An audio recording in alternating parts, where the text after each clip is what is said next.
Hi everyone, thank you so much for joining me today. My name is Laura Train Mama and I'm going to be reading you a short story. This story is called The Boy and the Rainbow Train. It had been a sunny week and Sam had almost forgotten all about his magical trains. That is, however, until Sam noticed a rainbow arched across the sky.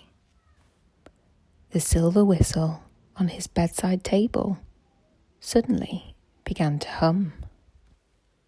Sam leapt up off his bed and left the house. Going down the garden, he noticed that the arches of the rainbow seemed to end at the bottom of his garden.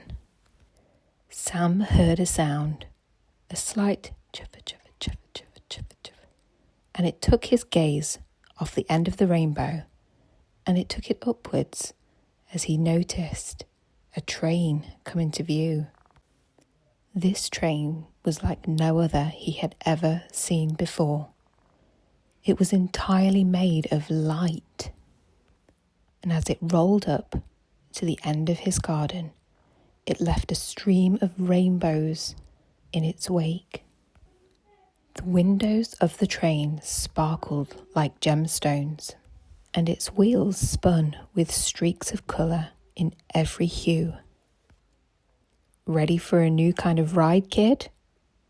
Sam looked up and saw a conductor. The conductor was a joyful-looking woman with the most fantastic neon boots that Sam had ever seen. As Sam climbed aboard, he noticed that all of the seats seemed to be made from clouds. As he went and approached one, he wondered if he would fall through it. But as he sat down, he didn't, and it was actually very comfortable and very warm. As the train zoomed forward, it followed a track, and that track was that very same rainbow that Sam had seen at the bottom of his garden. It went up, up, higher towards the sky, high above mountains and peaks, high above oceans and above forests. It was so beautiful. Sam was taking in all of the views out of the window when suddenly there was an almighty crack. The violet of the rainbow had cracked and shattered, hit by a thunderbolt up ahead. The train screeched to a halt, and the front of the train sat suspended in open space.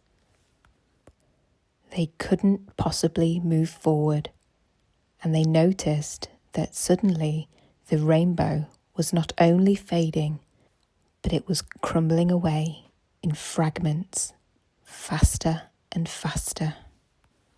Thinking fast, Sam suddenly remembered something from his art class. He thought, if rainbows are made from light, then we might just be able to bend some. Maybe, just maybe, we could fix the rainbow. Sam noticed a bird on a nearby table on the train. It was holding a diamond in its hand, flat, and he thought that might act as a mirror. Sam used this very quickly as a prism to reflect the light that would have been coming off the train's headlamp, bending it across the sky. This new beam stitched the rainbow back together, and it shone brighter than it ever had before. The train whooshed ahead, safely reaching the end of the rainbow. When they got there, there was a hidden, magical island where laughter filled the air.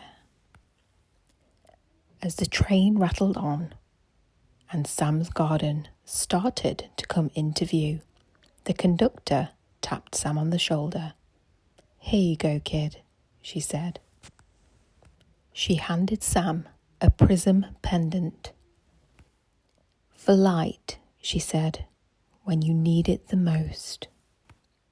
When he was home and before he went to bed, Sam carefully took the prism out of his pocket and placed it on his bedside table, next to the whistle, engraved with his name, and next to that copper cog, the gear that he had been given on the previous journey. And from then on a clear day, when rainbows filled the sky, Sam always looked up into those clouds, just in case a shimmer of steam came rolling by.